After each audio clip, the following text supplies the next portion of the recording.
Welcome back. This is Now You're Talking on MPB Think Radio. Happy Monday. Hope you're having a great day. I tell you what, I am so thankful for the Mississippi Book Festival for no other reason than I get to see my friend Tim Fielder. I get to see my friend Fielder. I made that easy. Man, I tell you what, seriously, if it ain't a TED Talk or a book festival, I'm not getting you in town. So I'm really glad you're here. Right. And the book festival, we have to admit, I think both of us admit that this has just been a huge home run. Yeah, it has. Just based upon the history of it, even though, it's, not been around for a very long time. It's just the idea that it was founded to promote Mississippi authors and writers and cartoonists. Well, exactly. Mm-hmm. And that's, since I didn't properly introduce you, you are a cartoonist. You are an amazing cartoonist. Thank you. You're a Glyph Award-winning illustrator, a concept designer, an animator, a cartoonist, producer, business guy, entrepreneur, which you have to be these days in our line of work. You have to do all kinds of – you even have to do radio occasionally. Yeah, it was interesting, the conversation I was having with your producer. We exist in a world where the perception of a middleman or a gatekeeper no longer really exists. They're gone. They're gone. Yeah. Well, you are simply a content creator. Right. And your job is to create. You have to finish the content. That's the important component. Right. And once you finish that content, the world is your oyster. You can let everybody know about it. It's really quite incredible. Well, that's the thing. I mean, it's with social media, with the type of platforms out there, most of them are free. It doesn't cost you anything. Obviously, you have to have some equipment. But you're right, because it used to be in the old days, if you're really good, you'd send your stuff off to some, magical gatekeeper person off in New York or wherever. Mm-hmm. You might get 10,000 rejection letters, and then you get that one, and then you were rich. But you're famous. Mm-hmm. Now, you're competing against the whole world at the same time.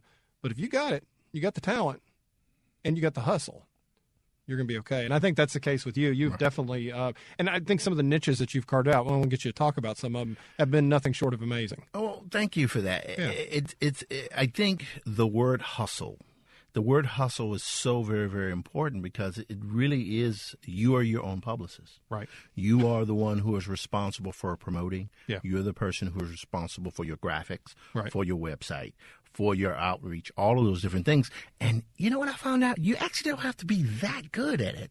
You just have to do it. Right. You just have to do it. And that is the thing that has been so great. And answering your question as to getting into these niche type of things, energy is a very interesting thing, Marshall. Mm-hmm. As you will know, it's like a snowball effect. It just builds over time. And what I've found is, just to relate it, being a comic book artist back in the 80s and 90s was very much about the editor class, the editor and publisher class. As you said, if they woke up on the wrong side of the bed, a cornflake got lodged in their throat, you don't know what it is, they could destroy your career just by not choosing you or not anointing you. And now we exist in a reality where those people are out of work. That's right. And you just simply have to create your content. To the point where I don't even know. I mean, it's using the term social media is convenient. Yeah. But it's really just media. Right. It's just a new way. Of course, to our kids, it's not new. To them, that's just the way. Yeah, they came out of the womb using that's it. What I'm saying. Right. To us, is new. Yeah. But it really is just about disseminating that content and awareness of that content. Exactly. And that's why it's been so important. So where I am at present. Right. You're here. Yes, I am. In this room. I'm here in this room. But what I found is that if you do enough of it, you begin to attract old media. That's right. If you do enough new media, and you are draconian about it, and use that term on purpose, yes, you begin to attract old media, because old media is forced to constantly keep their fingers on new media because they're very slow to adapt. Right. And that has just, within the last few weeks, I created a new form of cartooning, editorial cartoon. I could not believe I had done that. By working with the New York Times. It's absolutely incredible. Well, tell me a little bit more about that, because I may steal that idea. Since I'm one of the old school editorial cartoonists. Well, I got my start in cartooning by Joyce Brabner. who she doesn't mind people saying that. She's the widow of Harvey Picard. Yep. So if anyone's seen the movie American Splendor, the weird lady with the glasses, that's who gave me my start in comics. And she contacted me. I was meeting with a book agent. She said, Tim, I have this opportunity. I want you to come to Cleveland. So I said, yes, I would do it. Sure. And a large part of what you and I do is just about saying yes. Right. And yes is not just the physical, verbal, Yes. verbalization. Right. Yes, it's not that. Yeah. It's that. But it's the actual creation of that work. That's what a yes is. That's right. A yes is a physical action. So she organized this thing called Comics Cast. And her job was to get a crack team of cartoonists, which I'm definitely going to do everything I can to get you to go to the next Comics Cast thing. And we would protest Donald Trump. Excellent. And everything that was happening at the Republican National Convention in Cleveland. And everyone, all of my Comics Cast mates, they're great, but all of them are analog. Right. Myself, however, I'm digital. I work on a tablet. Isn't it amazing the Apple Pro, the iPad Pro, for instance, with the pencil? I mean, I use that. I mean, that's almost as good as using markers. It is. I, however, used a Wacom Cintiq. Yes, fantastic. I used a hybrid, Yeah. and but I also have something else that is a bit weird. I have a person who I can work with who films me drawing, and he is my identical twin brother, Jim Fielder.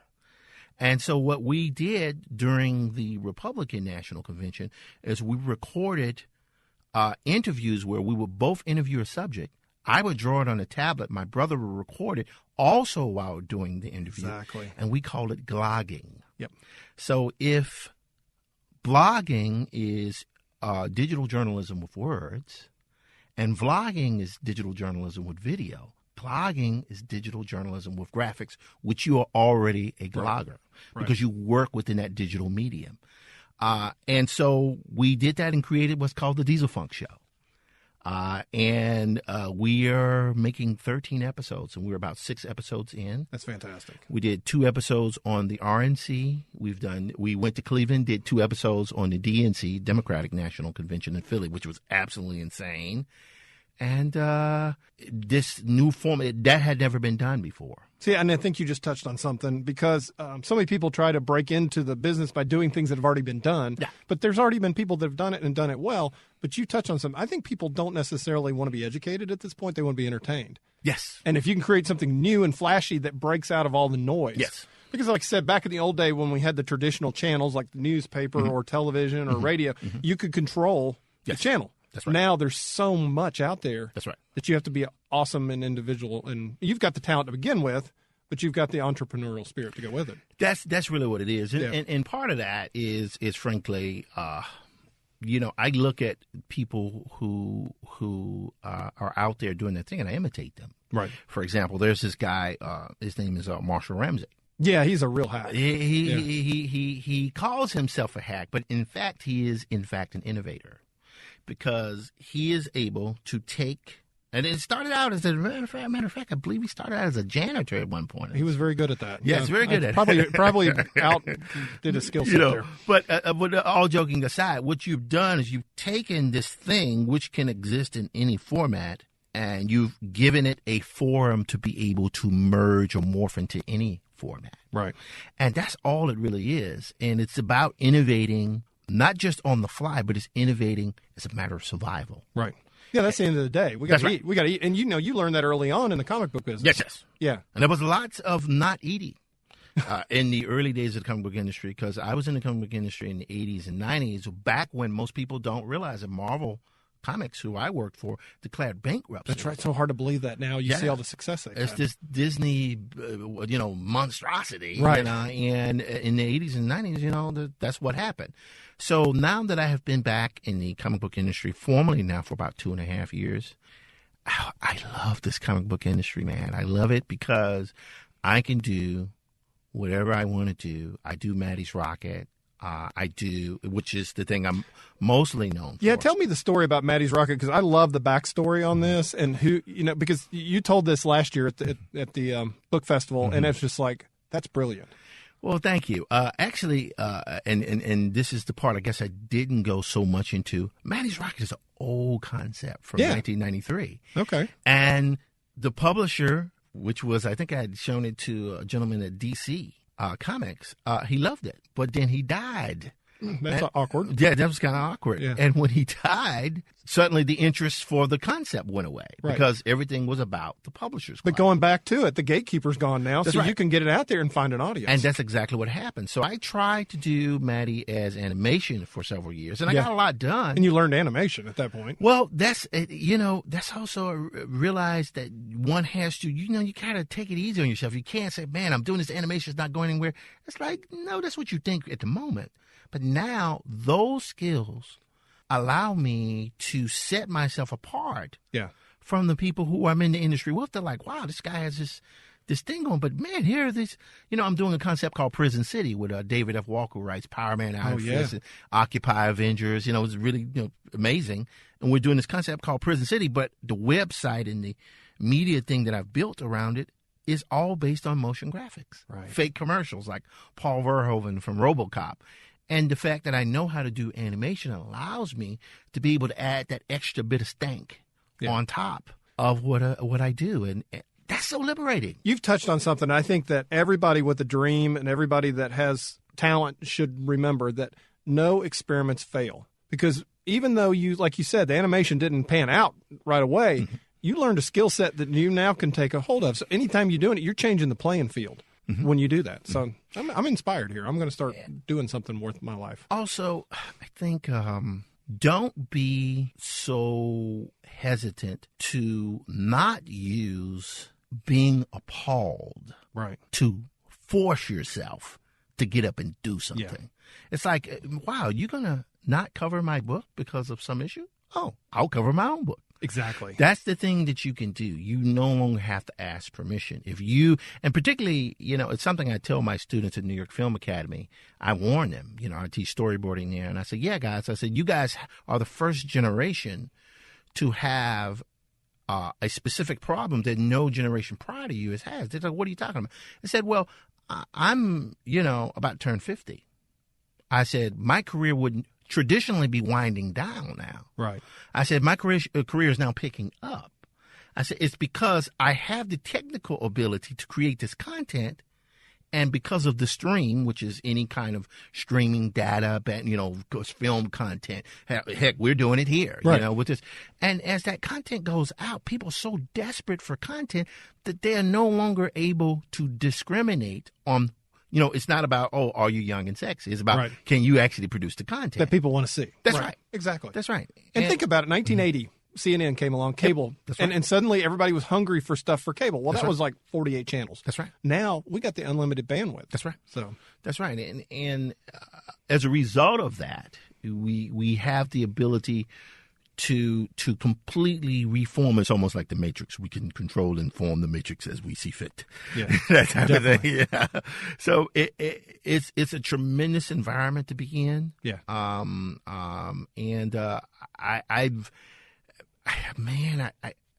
It's a wonder for my children to see it. Yeah. It's a wonder to be able to work with my brother to see it. My family is listening to this now. Maddies Rocket is named after my great grandmother. Which that's the cool part. I thought that was really neat. Her name was Maddie Waddy, and she was a full-blooded Choctaw Indian, I believe. And I wanted to name the character after her because a large part of Black American life is about gaps. There are things that, the general public, normally seen as white. That would be me, yes. Had access to that the black community did not have access to. Right, I had Buck Rogers. That's right. Yeah. And so Maddies Rocket is essentially saying, I wonder what would have happened if Oscar Micheaux was this fantastic filmmaker from the 40s and 50s, black filmmaker, had made his own science fiction B movie with Lena Horne in the main role. And that's what stylistically Maddies Rocket is. Yeah. But I want to connect it to my family, to my mother and my father who are still, God, bless them, they're still here with us. I wanted them to see what it would have looked like had they been able to have that. Yes. So it's a little retro, but it's futuristic at the same time. It's retrofuturism. Exactly. Yeah, which is a crazy name. I love that. I'll tell you what, let's take a quick break. We're with Tim Fielder right now. He's, of course, an award-winning illustrator from Mississippi, living in New York now because, he missed all the people, so he wanted to get around some more, definitely. And he's, of course, been in town for the second annual book festival. Also has a fantastic TED Talk. You can find that at TEDx Jackson from last year. I highly recommend it. This is Now You're Talking on MPB Think Radio.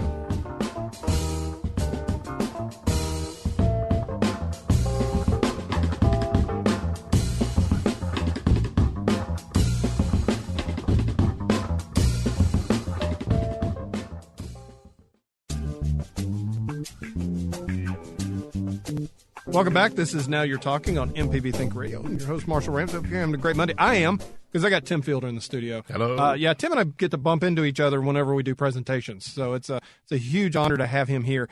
An incredibly talented cartoonist, illustrator, filmmaker, you do all kinds of things. What I'm proud of you for is you're an entrepreneur and you're a good teacher, too. You've been actually visiting schools and doing that, too. Yeah, I in fact, I have a Darko and Catherine Serenic.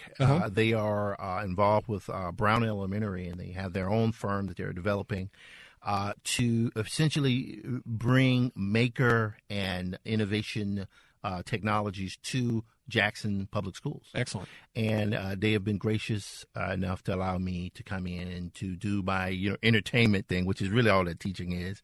Exactly. Like I said, people want to be entertained. They want to be entertained, right. And they have allowed me to come in, and there are times when I've been physically on site. Yeah. And there have been other times when I've actually Skyped in and taught my class from my studio. Oh, that's awesome. Yeah, and that's the thing. It's like there are no borders. Right. And I love teaching. I think I have to concede that it's something I will be doing for the rest of my life to a certain extent, sure. Sometimes more, sometimes less.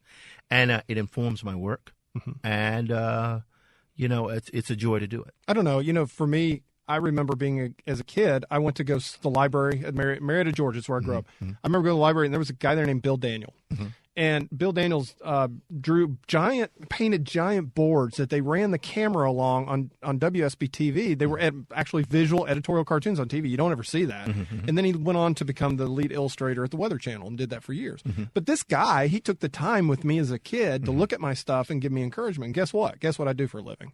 And so that's what you're doing. Mm-hmm. But somebody did that to you back when you were in Clarksdale when you were a kid, didn't they?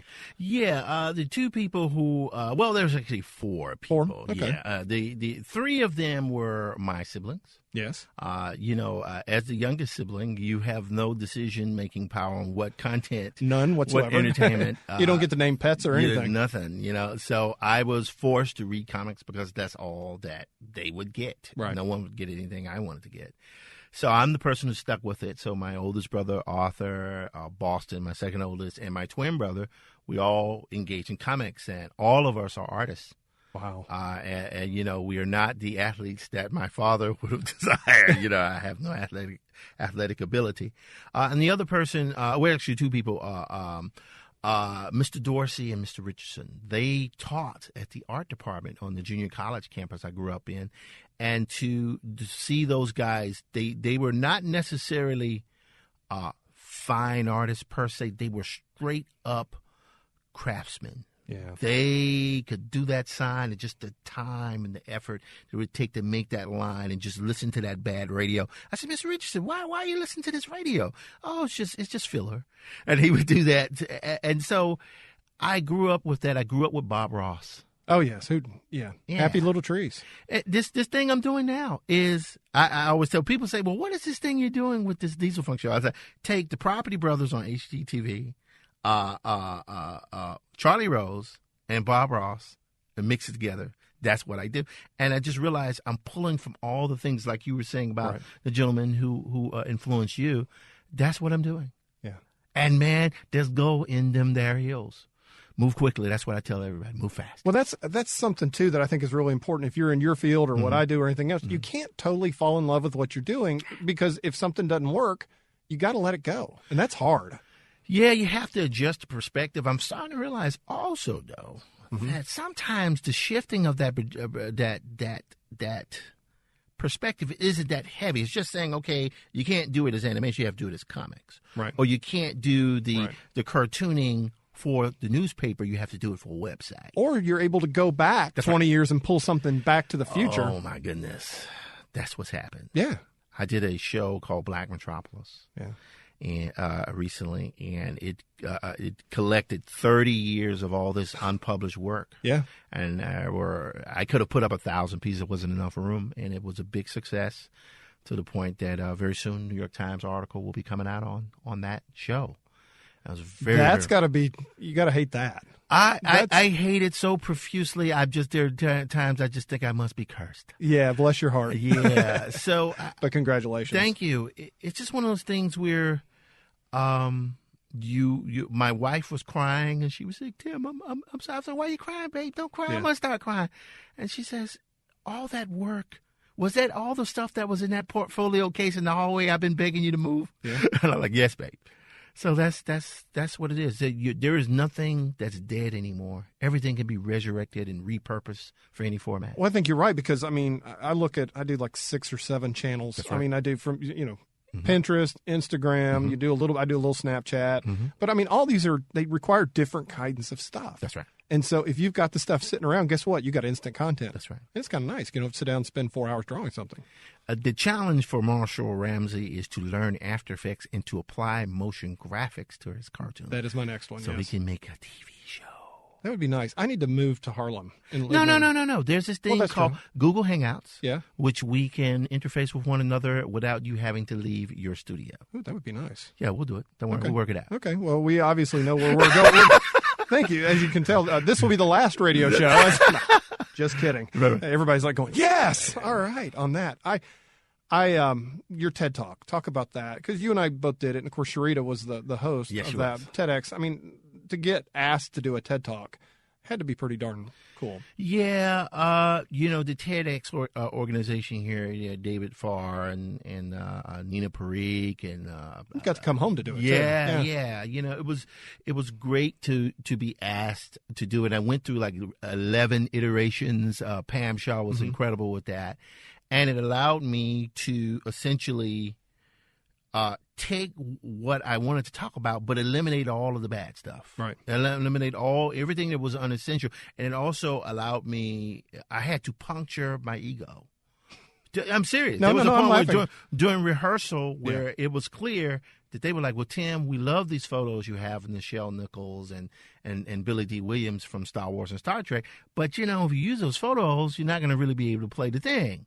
So, and I was like, man, you've traveled all this way. Is the idea to do the best TED Talk you can that will reach as many people as you can? Or is it to, oh, no, I want to keep this precious thing myself? Yeah. And I ended up drawing the pictures. Which was 100 times more effective. 1 billion times better. Yeah. And it's about learning to let go.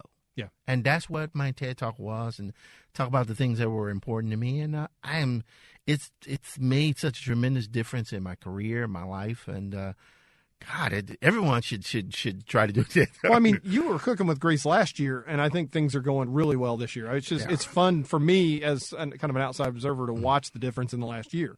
And because, I mean, number one, you're a good guy. I like good things to happen to you, but it's amazing to watch it starting to take off. Like you said, most of the time when you're our age, things start heading downhill a little bit because you go out and play golf or something crazy, which I don't play golf, but you get the point. And now it's like, I'm actually having more fun. You're having more fun.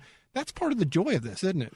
Yeah, but the other part of it is you're my competitor. That's right. You're my competitor, and then you're going to be okay. Yeah, no, I'm saying friendly competition. I'm saying we're competing against the whole world now. Yeah, but I don't know the whole world. Right. I am looking at people who I am seeing, and these people are innovating. Yeah. And I read what you do, and I'm saying, okay, okay, all right, now I can't do that quite like that because I can't do this, but man, I could do this. And I take people who I know are moving forward, and I imitate them. Yeah. That's all it is. It is, exactly. It's like making gumbo. You take a little bit of this and a little bit of that. That's it. You're good. That's it. Tim, I know you've got to run. Gosh, your schedule's so incredibly busy, but is there anything else you'd like to add? Yes. I want to say thank you, Marshal Ramsey, for allowing me to come here and to talk. Yeah, anytime. Well, yeah, but you didn't have to do that. I know, but I like having you on. Yeah, but you didn't even have to do that, and I appreciate it. I thank you for that because my family, the Lots and the Youngs are from Mississippi, and they the Fielders,